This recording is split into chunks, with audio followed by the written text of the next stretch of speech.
Not a diversion. This is the path up to the anti-aircraft battery above the magazines. Oh yeah, I've seen a lot of snakes on this path. Here we go.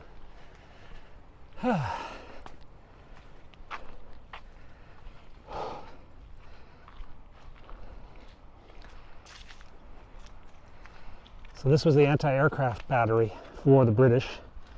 They had set up on this flat area. And then they put their munitions over here in this little design to prevent them from blowing up. So they would stack the rounds inside these different partitions. If one partition blew, it wouldn't take out everything. Okay, now how do we get down from here? Now, this anti-aircraft battery was built next to the magazine for this area, which, what happened? And you should be able to see, I think. You all right, mate? Why are we going back this way? Because I want to film the magazines. You stay there, stay, boy, fetch. Oh, so there's some of the barracks where some of the troops were garrisoned. I think we can show those. They, of course, were dug in, protected.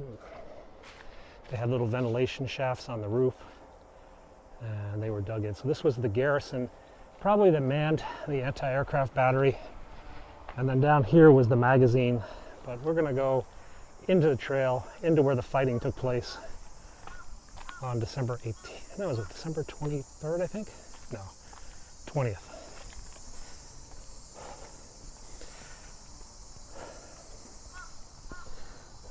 I'm always suspicious about these steps because I almost stepped on a snake here once. And it was a big one.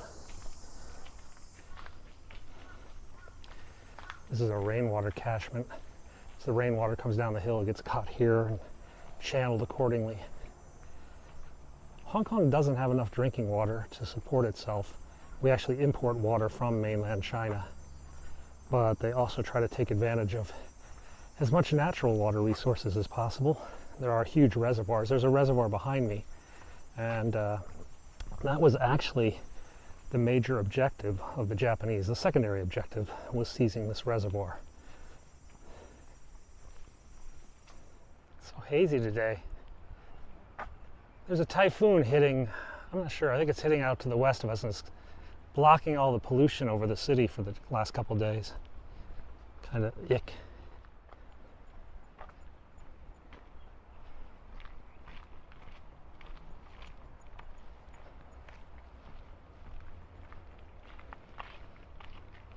Yeah, the western defenses. So there was an eastern defense, which is behind me. That was the Royal Rifles of Canada and the 5th of the 7th Rajputs. And then the western defenses was the Royal Scots, the Winnipeg Grenadiers, and the 2nd and the 14th Punjabis. And then there were the Hong Kong Volunteer Forces that would move back and forth between both groups.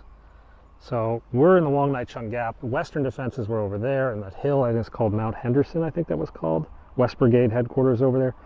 And the eastern defenses were behind me. So, yeah, there were 350 troops. Yeah, Mount Nicholson, that's the name I was trying to remember. I was going to Mount Henderson. So we can kind of see, there down there is central Hong Kong, and then there's this gap in the mountains. This is the Wong Nai Chung Gap, and it cuts you between this one, which that is Violet Hill, and one tremendous hike called the Twins, which has, what was it, 1,200 steps or something insane like that? We went up that once. And then over there is the peak, and then these mountains here. But this is the gap that got you between it. So the western and eastern defenses were sort of designed here, and when the Japanese, they moved into this gap to cut the western and eastern defenses apart and to seize that reservoir, which you can just kind of see over there. When this area fell, Hong Kong basically fell. So it was a pitched battle on December 19th. It had the most casualties per day on both sides, Japanese and Allied forces. So let's go down here because the actual fighting, the bulk of the fighting, a lot of it took place down here. A lot of the Japanese casualties were down here. This is actually what we're used to seeing in Hong Kong. The last few weeks have been really clear. And you can see the cricket club. Do you remember playing cricket for a couple of weeks? I don't know.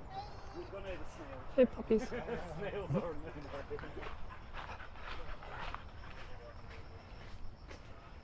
Where's the pillbox? I think it's up there, yeah? Hang on a second. Station 5. Yeah, they're up here. The pillboxes are up here.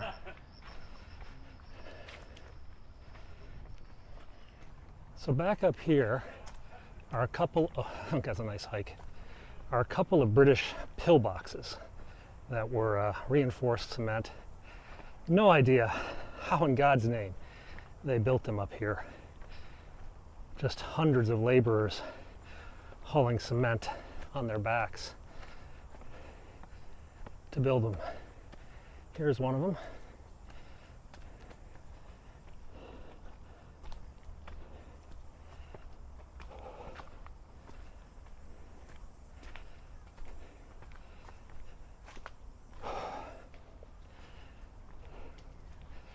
Pillbox JL01.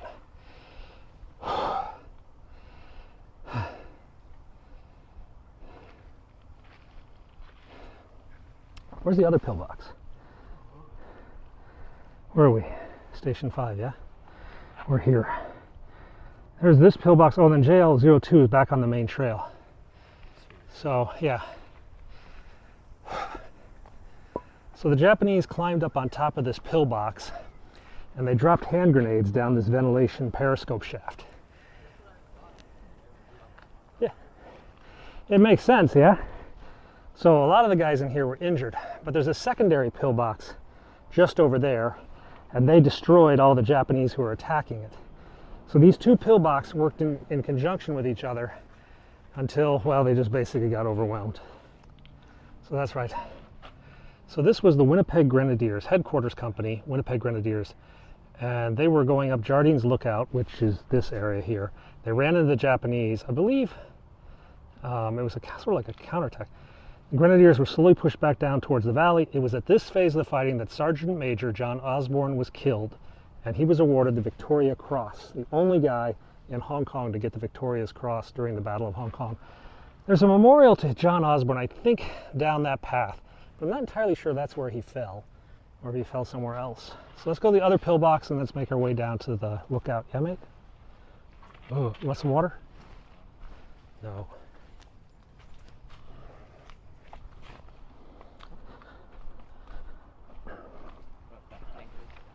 Oh, let's see if we can see the firing holes. They're around here, I think. Yeah, they are. It's cool. I took a picture of you and some other Parker here. Yeah, here it is. Come look at this. Oh, it's all sealed up though. So this is the firing positions of these pillboxes.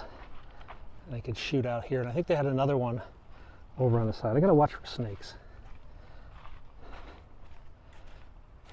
Yeah, no, this one's been sealed up. This was the third position, and then a fourth. Oh, hey, Connor. Ooh, you can see inside, mate. I ain't going in there. NFW, man.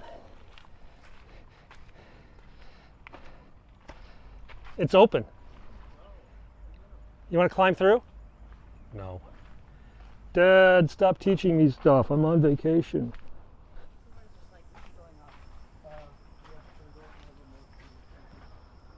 So this is pillbox JL02. There's the Hong Kong Volunteers. And then, yeah, 9th Platoon. This was the Eurasian Division. Wow. So here's pillbox JL02, manned by the Eurasian Division. It was a Eurasian company of the Hong Kong Volunteers. And again, had like one of these little ventilation shafts. This one didn't have like the periscope type thing. Now, the other thing I have to mention is back in World War II, none of these trees were here. All the trees on pretty much all of the mountains had been cut down and burned for charcoal or firewood. So the only thing on these mountains back when the Japanese were invading were a bunch of little bushes. So basically the mountains were bare.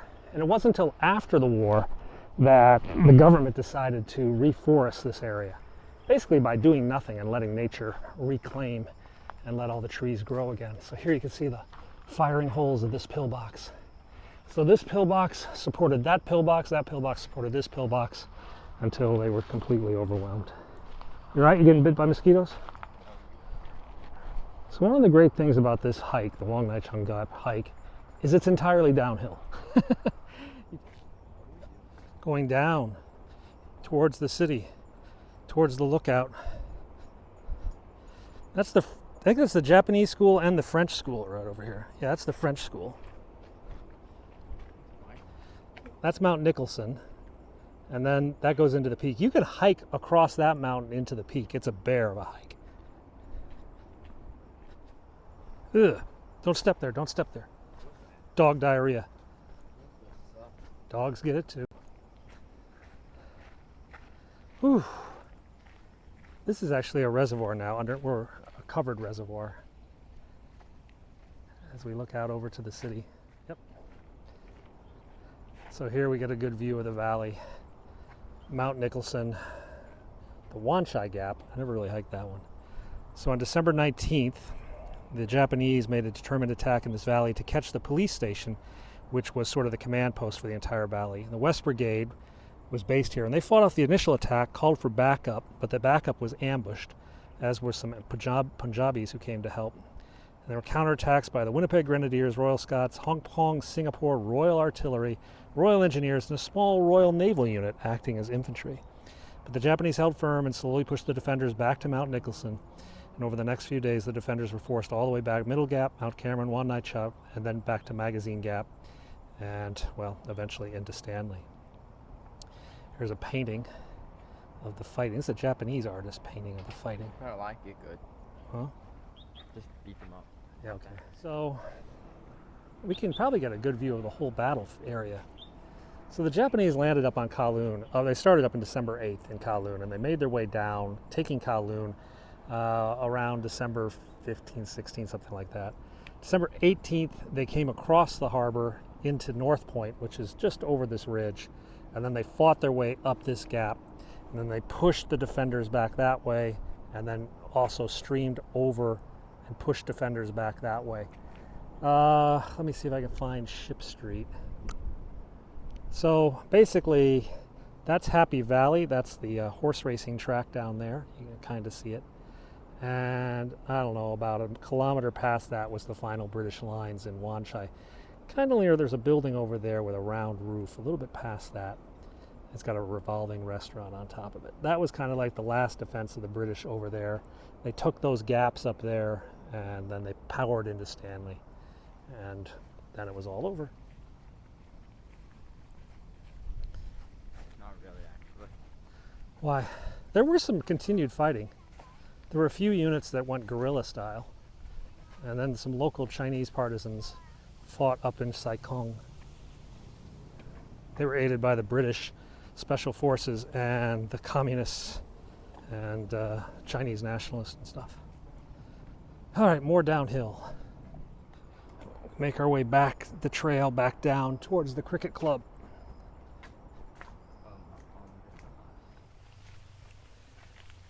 I would have figured this stream would be heavier with all the rain we've had lately, but I guess it's already drained out. When it's actually raining, these mountain streams are just torrents of water come crushing down. The water gets captured by the water department and funneled into reservoirs and eventually becomes drinking water. They don't just let it vent out into the ocean. So this was a ridge that saw some very heavy fighting for Cecil's Ridge. And this is where the Japanese eventually captured the Wong Nai Chung Gap police station, which was at the intersection of 5 roads. We'll see that in a minute. But right now we're looking down on the Hong Kong Cricket Club. Yeah, they have a cricket club here. They play matches here. Though right now, to be honest, it looks like Actually, they're playing croquet. There's some guys playing croquet. Some other guys just having a picnic. Hong Kong does have a national cricket team, but they don't really compete at the highest level. So back here is the St. John's War Memorial. This is for the St. John's Ambulance Company, who provided medics and ambulance drivers during the war. St. John's Ambulance still runs here in Hong Kong, and these are the men and some women who passed away. Different divisions of the St. John Ambulance, Kowloon Ground Division, the Nursing Division of Kowloon, Mongkok Division, different areas of the city. And they lost, oh my God, I think they lost over 100, 56 members killed in action. There was many more wounded. Yeah, so the South China Athletic Division, Eastern Division, Chinese Athletic Association, different divisions of the St. John's Ambulance killed in action during the war. And there are poppies here. They still put poppies out here on Remembrance Day. So this is a gas station, SL gas station, but behind this gas station was the headquarters, the West Brigade headquarters. And this is where the final stand of the Winnipeg Grenadiers was made. Their aid post was down the street. That was the aid post where the St. John's Ambulance Memorial was erected. But one company held out for a few days here, and Brigadier General Lawson, this was known as Lawson's Bunker because he was the senior Canadian officer killed defending this position. Now, this plaque was put here by the Government of Canada and dedicated to the brigade headquarters of the Canadian Forces. And this is where they had their battle, and this is where they lost life. It's in French, Chinese, and English. And we can go up here to the brigade headquarters and take a look. It's kind of blown out right now, kind of burned out.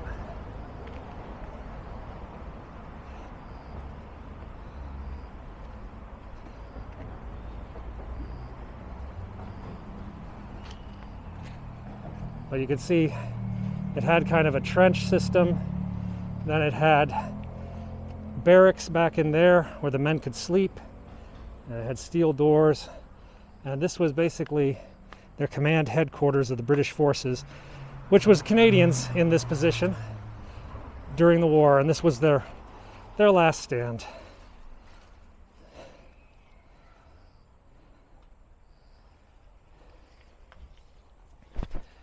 Now, I mentioned Sergeant Osborne, who won the Victorious Cross here. He was the only winner of the Victorious Cross in the Battle of Hong Kong. However, there was an equivalent award of the Victorious Cross, and that went to a Newfoundland dog named Gander. And he served with distinction with the troops, both in morale and into helping them. On 3 different occasions, Gander saw a hand grenade thrown at his feet. And he went and fetched the hand grenade and ran it back to the Japanese, depositing the hand grenade back to the guys who threw it. Unfortunately, on the 3rd time, well, he just wasn't quick enough. And poor Gander was killed in action by a hand grenade. Now, veterans of the Canadian military and descendants of the men who served here petitioned in 2000 to award Gander the Dickens Medal. The Dickens Medal is basically the Victoria Cross for animals, and it was the first such award given in 50 years. Gander was awarded the Dickens Medal and is now sort of a little Canadian hero.